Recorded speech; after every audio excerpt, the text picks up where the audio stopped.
स्वागत एक बार फिर से डॉक्टर एच.एस. रावल जी हमारे बीच हैं। बहुत बहुत धन्यवाद रुचि बैराली जी। ओम सूर्य सौर्यम थेदेरुच पदमीं सन्मंगलम मंगला सद्बुद्धिं च बुद्धो गुरस्य गुरुतां शुक्रः सुखं सनासनि राहु बाहु बलम करोति सततमः केतु कुलस्य नतिम् ओम नवग्रह देवताभ्यो नमः। आज के इस सफल प्रोग्राम की आयोजक डॉक्टर उर्वशी अरोड़ा जी बड़ी मेहनत की, उनके साथ में आदित्य झा जी बड़ी मेहनत कर रहे हैं और साथ में पंकज जी शर्मा उज्जैन से बड़ी मेहनत कर रहे हैं। पंकज जी एक बार खड़े हो जाओ क्योंकि आपको लोगों ने कम देखा। ये पंकज जी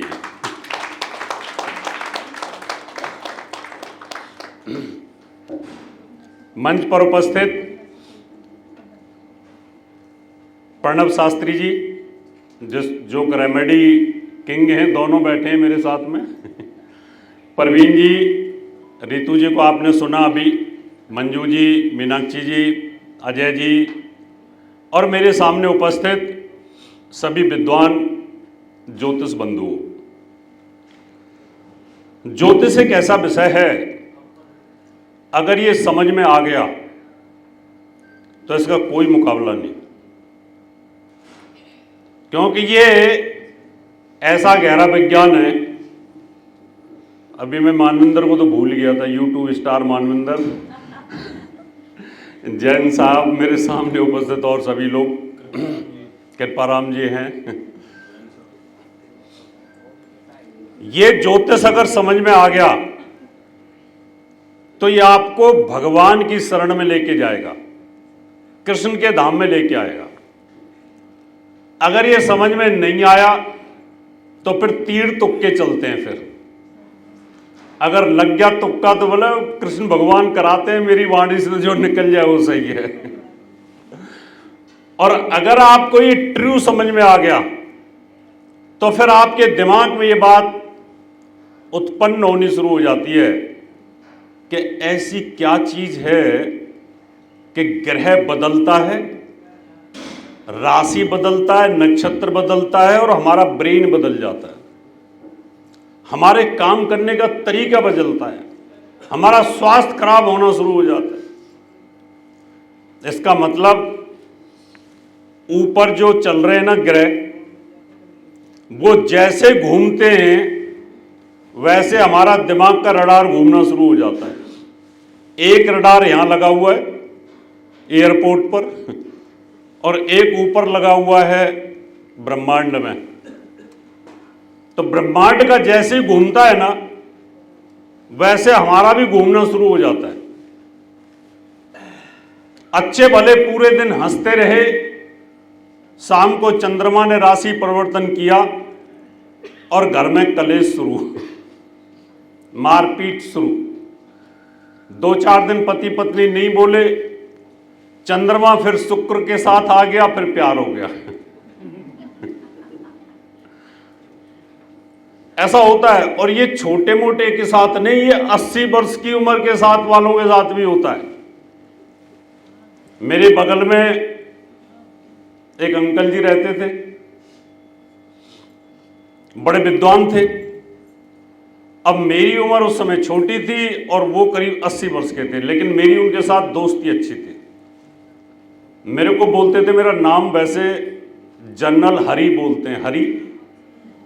कहता यार 1 गल 10 मैनू। मैं कहा हाँ अंकल जी। कहता कभी कभी ना तेरी आंटी नू जफ्फी पान दा दिल करता है और कभी कभी झगड़ा होता है, ऐ की गल है। मैंने कहा ये चंद्रमा का गोचर है। मगर जब ऊपर से नेटवर्क चेंज होता है तो तुम झगड़ पड़ते हो, और जब नेटवर्क ठीक होता है, शुक्र के साथ आ जाता है, तो फिर आंटी प्यारी लगनी शुरू हो जाती है। यही परिवार में होता है, यही बॉस के साथ होता है, यही पति पत्नी के साथ होता है। यही भाई भाई के साथ होता है और यही आपस में भी होता है। ज्योतिषियों में अच्छी भली मित्रता होगी और वो बिगड़ जाती है।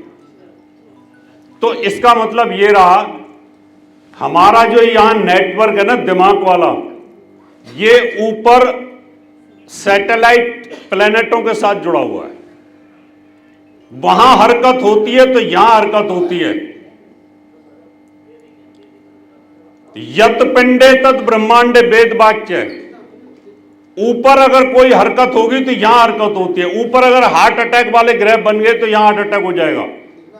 ऊपर अगर तलाक वाले ग्रह बन गए तो यहां तलाक हो जाएगा। ऊपर पैसा आने वाले ग्रह बन गए तो नीचे अचानक पैसा आना शुरू हो जाएगा। यह ज्योतिष का कंसेप्ट है। ये किरणें दिखाई नहीं देती लेकिन ये बड़ी इफेक्टिव है। जैसे ये मोबाइल सेट है, दिखाई नहीं दे रहा, कहां जुड़ा हुआ है कहीं नहीं दिखाई दे रहा, लेकिन काम करेगा। इसलिए मैंने कहा कि ज्योतिष बहुत बारीक है। बड़े प्यार के साथ अगर इसको अध्ययन करोगे ना तो आपको आनंद आएगा। इसमें इतना आनंद आएगा। 3 विज्ञान है, भौतिक विज्ञान, ज्योतिष विज्ञान और योग का विज्ञान। भौतिक विज्ञान में हम अभी जी रहे हैं। भौतिक विज्ञान ग्रहों पे जाकर के खत्म होता है, यानी ग्रहों पे जाके भौतिक विज्ञान समाप्त हो जाएगा। यहां से आपका उपग्रह जाएगा, अंतरिक्ष तक जाएगा, मंगल तक चला जाएगा, चंद्रमा पे जाके वो खत्म हो जाएगा, वापस ही नहीं आएगा। बहुत मुश्किल है। ज्योतिष विज्ञान ग्रहों से शुरू होता है। ध्यान से सुनना, भौतिक विज्ञान ग्रहों तक पहुंचता है, खत्म हो जाता है। ज्योतिष विज्ञान ग्रहों से शुरू होता है। ज्योतिष विज्ञान ग्रहों से शुरू होता है और ग्रह जहां से संचालित हैं ये वहां तक जाता है। ग्रह कहां से संचालित हैं? भगवान से संचालित हैं, ब्रह्मा जी के आशीर्वाद से संचालित हैं। ये ज्योतिष वहां समाप्त हो जाता है और वहां से योग का विज्ञान शुरू होता है। जहां ज्योतिष काम नहीं करता वहां इंट्यूशन काम करती है। जहां ग्रहों ने अपना काम छोड़ दिया, ग्रहों से ऊपर जो कौन है, ग्रहों से ऊपर भगवान है। ग्रहों को कौन चला रहा है? भगवान। हम ग्रहों तक तो पहुंच गए, ज्योतिषी बन गए, लेकिन उसके बाद तड़फ होनी शुरू हो जाती है। ऐसे लगता है यार शनि की 7.5 इतनी तकलीफ देती है, राहु इतना तनाव देता है, ये ग्रह हमें बेचैन कर देते हैं, हमारी नींद को उड़ा देते हैं। आखिर इन ग्रहों को कौन चला रहा है? क्या सूर्य फटा था? नहीं फटा था। अगर सूर्य फटा था तो यह सिद्धांत टोटल गलत है जो डार्विन थ्योरी हमने पढ़ी है। आप सब यहां पढ़े लिखे हैं। अगर यहां पर एक गोला फटे तो छोटे छोटे कण दूर गिरते हैं जाकर के। जब पहाड़ के अंदर बम डालते हैं, डायनामाइट डालते हैं, पहाड़ को तोड़ते हैं, तो बड़े पत्थर नजदीक गिरते हैं और छोटे छोटे पत्थर हमारी कार के शीशे तोड़ देते हैं। यह सिद्धांत है। इसका मतलब अगर सूर्य फटा डार्विन थ्योरी के हिसाब से, तो बड़े बड़े प्लेनेट सूर्य के आसपास होने चाहिए थे। सिद्धांत तो विज्ञान का यह कहता है। बड़ा पत्थर यह सूर्य के दूसरी ऑर्बिट में होता जहां बुध है, लेकिन यहां उल्टा है। सूर्य की दूसरी ऑर्बिट में बुध है, हल्का है, छोटा सा है। उससे थोड़ा बड़ा शुक्र है, उससे थोड़ा बड़ा पृथ्वी है, उससे थोड़ा बड़ा मंगल है, उसके बाद में बृहस्पति है, फिर शनिदेव, यानी सबसे बड़ा जाकर के लास्ट में गिरा। यह सिद्धांत नहीं है। डार्विन की थ्योरी फेल है। हमारा सिद्धांत यह कहता है कि सूर्य कभी फटा नहीं। सूर्य अचानक अपनी रोशनी बंद करता है, धीरे धीरे धीरे धीरे, और ये जितने भी ग्रह सब वहीं पे खड़े हो जाते हैं। वेद का ऋषि ये कहता है सूर्य ने रोशनी खत्म कर दी अचानक, तो यत पिंडे तत् ब्रह्मांडे, यानी ये जो पूरा जो अंतरिक्ष आप देख रहे हैं ना, ये पूरा एक बर्फ का गोला बन जाएगा, क्योंकि इसमें पानी है, क्योंकि इसमें गैसेज हैं, और ये पूरी जो पृथ्वी है ना, हम कहते थे पृथ्वी को पानी से निकाला, हमने कहा पृथ्वी पानी से कैसे निकल जाएगी, पृथ्वी के ऊपर सारे पे पानी कैसे हो जाएगा। पृथ्वी पे पानी इसलिए चारों तरफ से हो जाएगा कि जब सूर्य की रोशनी नहीं रहेगी तो पृथ्वी के चारों तरफ जो अंतरिक्ष के अंदर जो पानी भरा पड़ा है गैस के रूप में, वो सब क्या हो जाता है, जैसे ओले पड़ते ना ऐसे बर्फ बन जाता है। इसको बोलते हैं यत पिंडे तद ब्रह्मांडे, यानी ये पिंड बन जाता है, पूरा एक बर्फ का गोला बन जाता है। बर्फ का गोला तो बन गया, हम लोगों का क्या होगा। ज्योतिष विज्ञान की उत्पत्ति कहां से हो रही है वो मैं आपको बताऊंगा, और फिर आपके मुद्दे पे आऊंगा कि आप क्या पूछना चाहते हैं, फिर उस विषय पे बोलूंगा। आप लोगों को यह सब समझाना इसलिए है कि आज नहीं तो कल आपको टीवी पे बैठना है, और जब टीवी पे बैठोगे तो वैज्ञानिक बोलते हैं ज्योतिषी मूर्ख बनाते हैं, ज्योतिषी ठगते हैं, ज्योतिष विज्ञान नहीं है। जब मैं उनसे पूछता हूं अगर अचानक सूर्य रोशनी बंद कर दे, अचानक अभी सूर्य रोशनी बंद कर दे, तो इस पृथ्वी लोक पर जितने भी जीव जंतु इनका क्या होगा। हम लोग यहां पर अभी सब सुन रहे हैं मुझे, अगर अभी सूर्य रोशनी बंद कर दे तो हम लोगों का क्या होगा। जहां साहब आप विद्वान हैं, आप आचार्य हैं बड़े, बताएं जरा क्या होगा। ऊर्जा बंद कर देंगे तो ऊर्जा समाप्ति हो जाएगी, ऊर्जा समाप्त हो जाएगी, हम लोग नष्ट हो जाएंगे, चराचर जगत नष्ट हो जाएगा। 4 अरब 32 करोड़ वर्ष तक अगर सूर्य रोशनी ना दे तो हमारे शरीरों का क्या होगा। भारत भूषण जी, आप भी बड़े एस्ट्रोलॉजर हैं और बड़े अधिकारी हैं, आप क्या होगा शरीरों का नहीं पता, या खत्म हो जाएंगे। हाँ, तुमने तो इसलिए बता दिया, तुम मेरी स्टूडेंट हो। अब जो स्टूडेंट उन्होंने सीखा वो तो बता ही देगा, सब ठंडे पड़ जाएंगे, ये सब बर्फ के अंदर दबे रहेंगे, शरीर गलेगा नहीं। लेकिन लोगों की सोच क्या है कि हम गल जाएंगे, क्या हो जाएगा, हम मर जाएंगे, कीड़े खा जाएंगे। लेकिन हमारे शरीर में कुछ भी नहीं होगा, ये वेद कहता है, मैं नहीं कह रहा, ऋषि कहते हैं। ये वैज्ञानिकों को प्रूव करना होगा आपको, क्योंकि मेरे शरीर के अंदर 10,000 योनियां हैं शरीर में, 10,000 योनियों में बैक्टीरिया हैं, कीड़े हैं, वो भी मर जाएंगे। और अभी जैसे एज इट इज हूं, जहां पर मेरी ऑक्सीजन है, सांस ले रहा हूं, वो सब फ्रीज हो जाएगी एकदम। और 4 अरब 32 करोड़ वर्ष के बाद अगर सूर्य रोशनी दे, उजाला आना शुरू हो जाए और बर्फ हट जाए, हमारे शरीर ऐसे कैसे निकलेंगे, लिपस्टिक लगे हुए।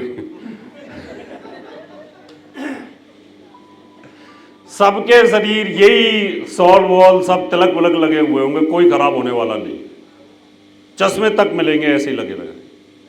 अभी भी 10-10 हजार वर्ष के लोग पहाड़ों में बर्फ के अंदर दबे हुए मिलते हैं एज इट इज। लेकिन क्या है, मेमोरी हमारी फॉर्मेट हो जाएगी। मेमोरी फॉर्मेट हो गई, उसके बाद हमारी इंद्रियां काम करती हैं, 5 ज्ञानेंद्रियां काम करती हैं। नाक हमारा भोजन पहचानेगी सबसे पहले। जब हम हरे राम हरे कृष्ण करके बैठे हो गए, हमने देखा अरे ये तो सब हमारी प्रजाति के लोग हैं, हम एक दूसरे के साथ नज़दीक आएंगे। पहले डर लगेगा, लेकिन बाद में एक दूसरे के नज़दीक आने शुरू हो जाएंगे। शेर की नाक शेर का भोजन ढूंढ लेगी, मनुष्य की नाक मनुष्य का भोजन ढूंढ लेगी। मनुष्य की नाक को जब भूख लगती है तो नाक के अंदर हमारी ज्ञानेंद्रिय है, वो देखेगी इधर से खुशबू आ रही है बिस्किट की, तो बिस्कुट की तरफ चला जाएगा, वो केले की तरफ चला जाएगा, वो आम की तरफ चला जाएगा, वो फ्रूट की तरफ, चीकू की तरफ, खाने की तरफ चला जाएगा। नाक से पता चलेगा खाने लायक है या नहीं, ये जीभ बताएगी। वो भोजन सड़ा हुआ है, बैक्टीरियल है, या उसमें क्या प्रॉब्लम है, फिर आपको ये पता चलेगा, जीभ बता देगी हाँ ये ठीक है, चीकू खाने लायक है। और इस प्रकार से हमारा जीवन सुचारू रूप से चलता है। ये हमारा उपनिषद का सिद्धांत और वेद का सिद्धांत बोलता है। लेकिन डार्विन क्या बोलता है? डार्विन की थ्योरी ये पढ़ाई जाती है कि जब आदमी सूर्य फटा, धीरे धीरे ठंडा हुआ, पृथ्वी आग का गोला थी, धीरे धीरे ठंडी हुई, पहले पानी आया, उसके बाद में पहले ब्रह्मांड के अंदर अंतरिक्ष बना, अंतरिक्ष से हवा बनी, हवा से आग बनी, आग से पानी बना, पानी से पृथ्वी बनी, है ना। धीरे धीरे ठंडी हुई, काई बनी, काई से बैक्टीरिया बना, बैक्टीरिया से मच्छर बना, मच्छर से हम बने, धीरे धीरे हम बंदर थे, बंदर ने धीरे धीरे पूंछ खत्म कर दी अपनी, फिर इंसान बन गए। मैं वैज्ञानिकों को यह कहता हूं, बंदर तो अभी भी वृंदावन में दुनिया भर के घूम रहे, बना लो उनको ज्योतिषी। क्यों? अभी भी सुबह देख रहा था बंदर घूम रहे थे, मैं यार ये ज्योतिषी नहीं बने। इसका मतलब बंदर मुश्किल से कोई बड़े से बड़ा बंदर होगा तो 50 किलो का होगा, है ना। और आदमी तो 3-3 कुंटल के, एवरेज 100 किलो का आदमी तो है ही, है ना। तो पूंछ कहां गई? बंदर इंग्लिश नहीं बोल सकता, संस्कृत नहीं बोल सकता, हम तो बोल सकते हैं। इसका मतलब डार्विन ने जो हमें पढ़ाया वो टोटल क्या पढ़ाया? गलत पढ़ाया। इसलिए अब वैज्ञानिकों के 2 गुट बन गए हैं। एक गुट कहता है डार्विन गलत, हिंदू मैथोलॉजी इज राइट, कि जो वेद कहते हैं वो सच हैं, इसलिए वेदों को पढ़ाया जा रहा है। और वेद को पढ़ने के लिए ज्योतिष चाहिए, और ज्योतिष वेदों का नेत्र है। क्या है? इसलिए आप लोग इतने बड़े ज्ञानी हो, इतने बड़े ज्ञानी हो कि आप दिव्य ज्ञानी हो, ब्रह्म ज्ञानी हो, आप ऋषि वशिष्ठ की तरह हो। ज्ञान 3 तरह का है, ज्ञान, आत्मज्ञान और ब्रह्म ज्ञान। ज्ञान वो है जो हम पाराशर जी का पढ़ करके आपको बोल रहे हैं, ये ज्ञान है। पाराशरी ने ज्योतिष को रिसर्च किया, वो आत्मज्ञानी थे, और वेद व्यास ब्रह्मज्ञानी थे, रामकृष्ण परमहंस ब्रह्मज्ञानी थे, ऋषि हमारे ब्रह्मज्ञानी थे। ब्रह्मज्ञानी को किसी चीज को पढ़ने की जरूरत नहीं होती है। ब्रह्मज्ञानी सीधा अंतरिक्ष के साथ, ब्रह्मांड के साथ जुड़ता है, और आप उससे कुछ भी पूछते जाइए और वो बताता चला जाएगा। उनसे पूछो दो डांक क्यों बनी, वो बता देगा। उनसे पूछो 2 आंख क्यों बनी, वो बता देगा 2 आंख क्यों बनी है। लेकिन वैज्ञानिक नहीं बता पाएगा। अभी वैज्ञानिक कंफ्यूज हो जाएगा कि 2 आंख क्यों है, 2 कान क्यों हैं। लेकिन हमारा वेद का ऋषि बताएगा कि 2 आंखों का रहस्य क्या है। नहीं तो भगवान एक आंख पीछे लगा देता, एक आगे लगा देता, दोनों दिखती, बैक लाइट भी लगती और आगे की लाइट भी लगती। अब आप योग में जाकर के आंख लगा के देख लो कि काश मेरी एक आंख पीछे होती, तो आदमी कंफ्यूज रहता। क्या रहता?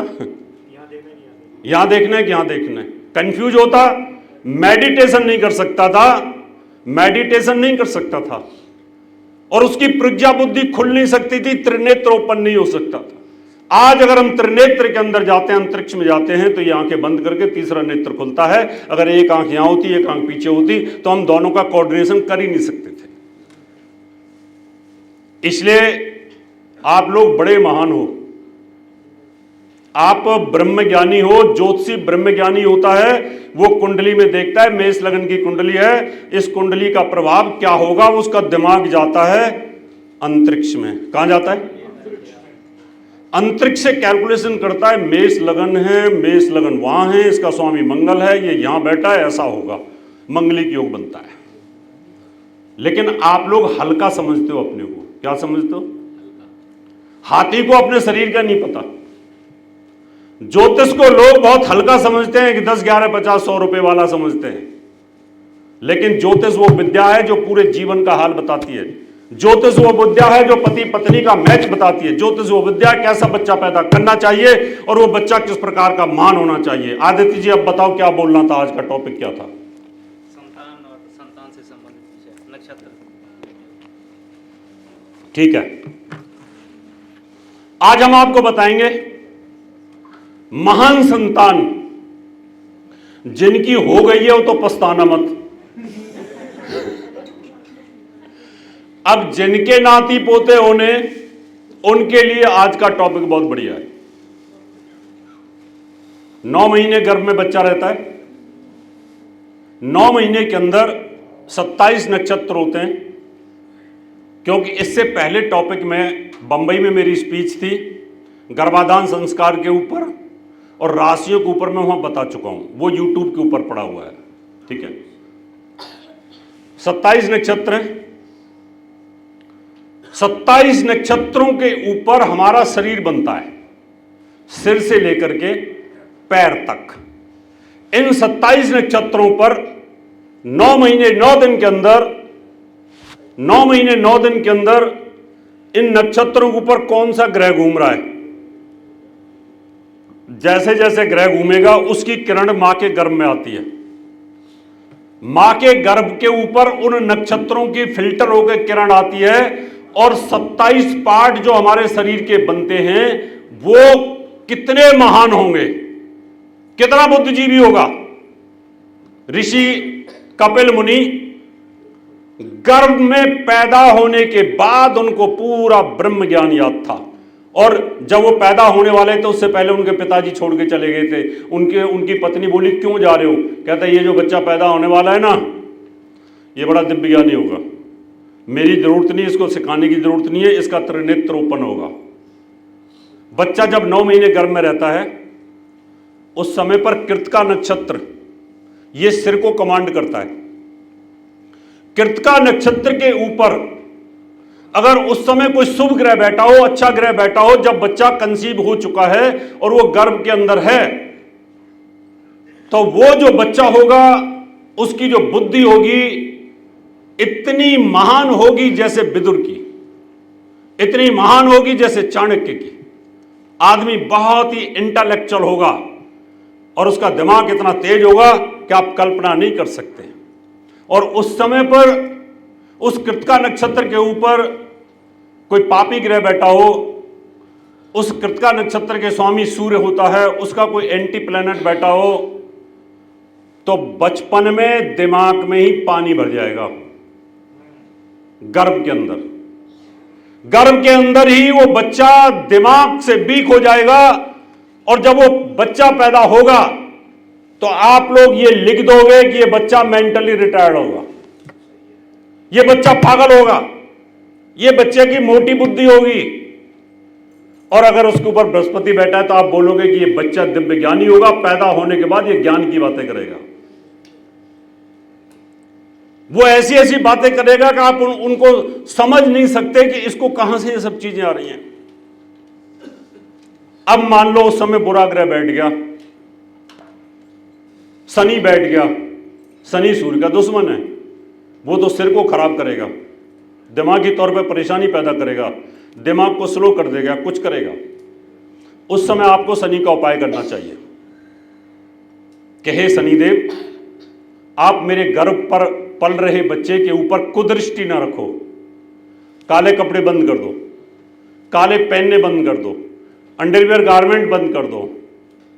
उस समय ऑरेंज रंग के कपड़े पहनो। ये सूर्य को मजबूत करो, क्योंकि उस नक्षत्र को, कृतिका नक्षत्र के स्वामी सूर्य को मजबूत करना है। सूर्य जितना मजबूत होगा उतना ही आपका वो दिमाग जो है अच्छा होना शुरू हो जाएगा। तो रोहिणी नक्षत्र हमारे माथे का होता है। आदमी की जो खूबसूरती होती है ना, माथे पे होती है। माथा देख के अरे वाह, महेंद्रू जी का माथा कितना सही है, ऐश्वर्या राय का माथा कितना बढ़िया है ना। और कईयों का माथा ऐसा होता है जैसे करिश्मा कपूर का झोंपड़ी सी बनी होती है ना। उनकी फोटो लो ना तो ऐसे लगता है जैसे झोंपड़ी बन गई है कहीं से। ये बाहर निकले हुए हैं, ये बाहर निकले हुए हैं, ठोड़ी लंबी हो गई, माथा पतला हो गया। फिर उसको रिजेक्ट कर देते हैं, अरे ये लड़की का माथा सही नहीं है, इसके माथे में तो ईंट लगी पड़ी है। यानी माथा अंदर घुस गया, माथा बाहर आ गया, माथा टेढ़ा हो गया, माथा मोटा हो गया, माथा पतला हो गया, माथा, यानी जो उसका खूबसूरती का एक लैंडमार्क होता है ना, वो खराब हो जाएगा। और अगर माथे पे बृहस्पति बैठा हो उस समय गर्भ के टाइम पर, तो हम बोल देंगे जब ये बच्चा पैदा होगा ना तो ऐसे लगेगा जैसे ये दिव्य ज्ञानी है, कोई ब्रह्म कुमार पैदा हो गया है, यानी योगी नजर आएगा, क्योंकि उसके चेहरे में ज्ञान झलकेगा। यहां भी देख रहे हैं ना, कई ज्योतिषी ऐसे लगेंगे जैसे बड़ा ज्ञानी है, दिव्य ज्ञानी है। जैसे प्रेमानंद जी महाराज को देखा ना आपने ना, लगते हैं ना कि हाँ कुछ हैं दिव्य ज्ञानी, उनके माथे के ऊपर कोई ना कोई ऐसा ग्रह बैठा हुआ।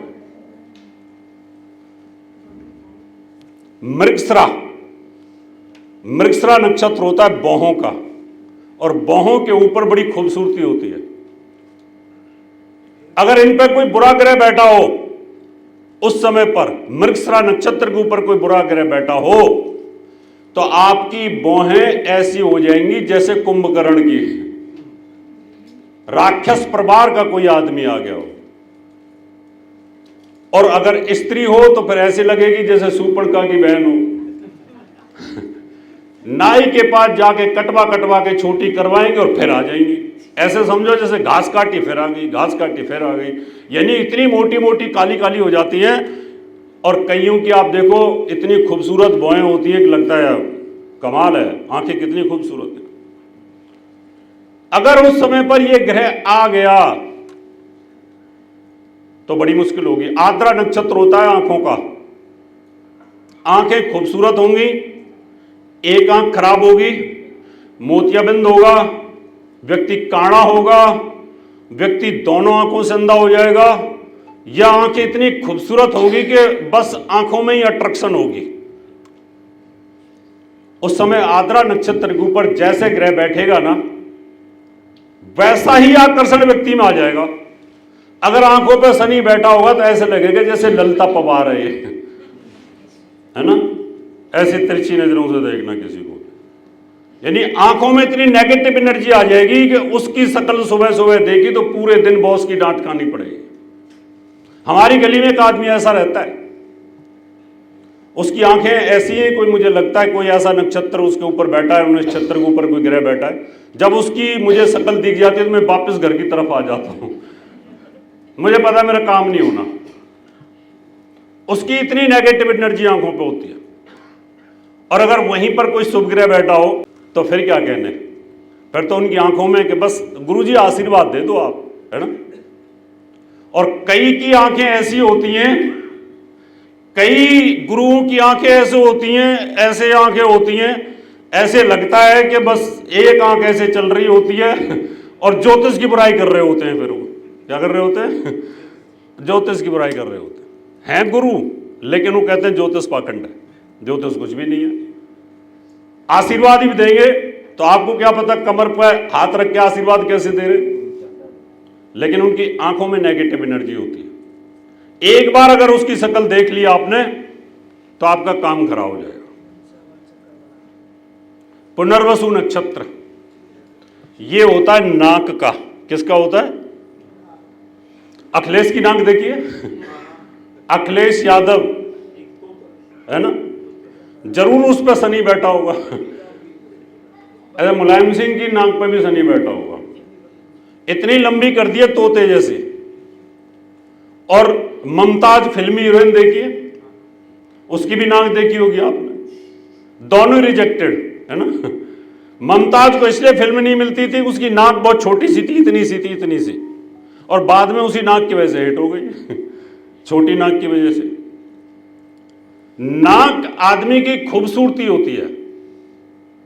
अगर नाक बहुत अच्छी है तो बाकी शकल सूरत जैसी मर्जी हो तो आदमी फिर भी बहुत खूबसूरत लगता है। नाक में राजयोग होता है, यह नई बात है। नाक में क्या होता है? राजयोग। हम नाक देख करके पहचान लेते हैं कि यह स्त्री भाग्यशाली है। नाक देख के पता चल जाता है कि यह व्यक्ति धूर्त है। नाक देख के पता चल जाएगा कि यह स्त्री विधवा होगी। नाक देख के पता चल जाएगा कि यह स्त्री बहुत छत्राणी है, यह अपने राजपाट को बचा के रखेगी। उस समय पर अगर कोई ग्रह अच्छा बैठ गया ना, तो आप जब लड़की देखने जाएंगे तो बोलेंगे नहीं ये इसी लड़की से शादी करनी है। हमने कहा क्या चीज थी ऐसी इस लड़की में? कहता उसकी नाक इतनी खूबसूरत थी, ऐसा लगता था पकड़ के खींच लो। अब आप बोलोगे रावत जी आप अपनी मर्जी से तो नहीं कर रही ये बातें।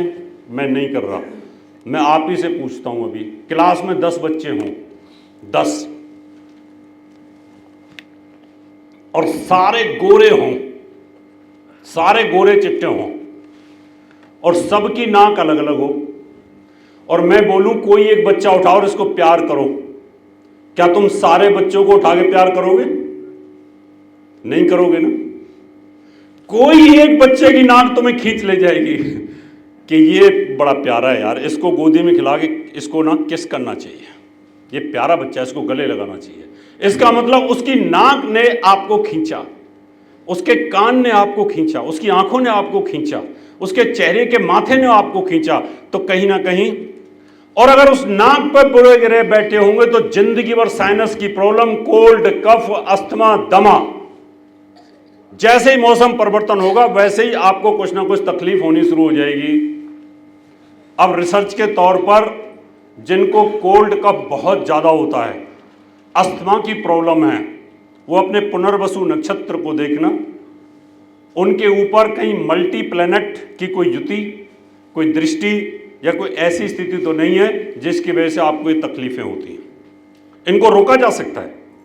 बच्चा गर्भ के अंदर है और आपको पता चल गया पुनर्वसु नक्षत्र पर इस समय शनि नीच का आगे बैठ गया, राहु आकर के बैठ गया, अब क्या करना चाहिए? उस समय राहु का दान करो, शनि का दान करो, केतु का दान करो, कहीं नाक न कट जाए। उस नाक पर मंगल बैठा, कहीं नाक कटेगी, यहां से चोट लगेगी, यहां छुरा लगेगा या एक्सीडेंट होगा, दुर्घटना होगी। हम लिखते हैं कि इस बच्चे की नाक कटेगी, हम लिखते हैं कि इसकी एक आंख फूट जाएगी, लेफ्ट फूटेगी, राइट फूटेगी, हम ये बोलते हैं इसका भौं कट जाएगा, ऊपर से कुछ ना कुछ होगा, इसके माथे में चोट लगेगी, सरिया घुसेगी। पहले हमारे ज्योतिषी लिखा करते थे, हाथ से लिखते थे, पहली कुंडलियों में ये लिखा होता था। पुष्य नक्षत्र हमारा यहां का है, होठों का, हमारे मुंह का है इधर। अब होठों की खूबसूरती भी अपने आप में बहुत गजब है। अगर होठों पर कोई ग्रह बहुत अच्छा बैठा हुआ है तो उस बच्चे के होठ ऑटोमेटिकल गुलाबी होंगे। उन होठों को देख करके आपको ऐसे लगेगा कि ये कोई दिव्य बच्चा है, ये कोई दिव्य ज्ञानी है, आपको एहसास होना शुरू हो जाएगा। और अगर होठों पर कहीं शनि राहु बैठ गए, देश काल पात्र भी देख लेना, क्योंकि हफ्सियों के सबके होठ ही बड़े बड़े होते हैं, निग्रोज के जितने भी। देश काल पात्र मतलब हिंदुस्तान के आसपास ये स्थिति ऐसी है तो उसको देख लेना। तो पुनर्वसु नक्षत्र जो है आपकी इस चीज की खूबसूरती होती है। आश्लेषा नक्षत्र हमारे कानों का होता है, ये बहुत इंपॉर्टेंट है।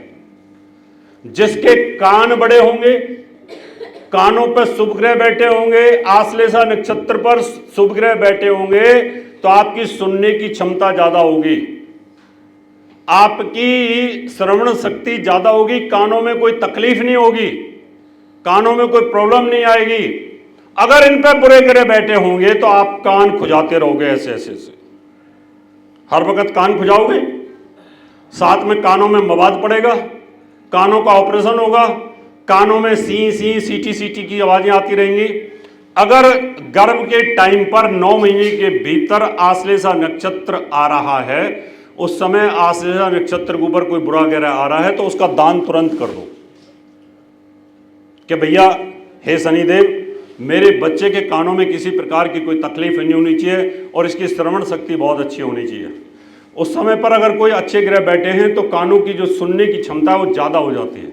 बड़े कान वाले जो होते हैं, बड़े कान वाले जिनके आश्लेषा नक्षत्र पर बृहस्पति बैठा होगा, उनके कान बड़े होंगे थोड़े। बड़े कान वालों की श्रवण शक्ति ज़्यादा होती है और वो इसलिए होती है कि आपको प्रत्यक्ष को प्रमाण की कोई ज़रूरत नहीं होती है। आप अपना ऐसे करके देख लो और मेरी आवाज़ सुन के देखो, दोनों को ऐसे करके देखोगे तो आपको मेरी आवाज़ डबल सुनाई देगी। इसका मतलब आपका जो ये जो कान है ना, ये कान जितना बड़ा होता चला जाएगा उतना सैटेलाइट से नेटवर्क को ज़्यादा पकड़ेगा और छोटे कान वालों नहीं पकड़ पाते, वहां पर कुछ ना कुछ प्रॉब्लम्स आनी शुरू हो जाती है। आज का टॉपिक जहां तक इतना ही बहुत है, क्योंकि लंबा खींचूंगा भी, वक्ता और भी है, ठीक है ना। आगे 15 दिसंबर को। कहाँ है प्रियंका, आ गई कि नहीं आई अभी? ये रही प्रियंका और ये दोनों ऑर्गेनाइजर हैं, पीछे देख लीजिए। इधर आ जाओ, मंच पे आ जाओ। अब यहां से आगे भी मैं बताना चाहता हूं, लेकिन फिर 1 घंटा और लगेगा और फिर खाने का टाइम भी हो रहा है। फिर अभी मंजू जी भी बोलेंगी। ये इधर आ जाओ, इधर। ये हमारे ऑर्गेनाइजर हैं। इनके यहां पर इनके प्रोग्राम में मैं वक्तव्य दूंगा आईवीएफ या गोद से बच्चा कौन से टाइम पर कौन से मुहूर्त में करना चाहिए, क्या आईवीएफ सक्सेस क्यों नहीं होता, उसका टाइमिंग क्या होगा, कौन से टाइमिंग पर क्या भ्रूण को तैयार करना चाहिए और कब उसको कंसीव करने के लिए फर्टिलाइज करना चाहिए। इस विषय पर जो मेरी रिसर्च है वो सब मैं आपको बताने की कोशिश करूंगा। जितने लोग दिल्ली के आसपास के लोग हैं वो 15 दिसंबर होटल रेडिसन ब्लू वहां पे आ सकते हैं, आप मिल सकते हैं। आपने ध्यान के साथ सुना, बहुत बहुत धन्यवाद, आपको बहुत बहुत बधाई।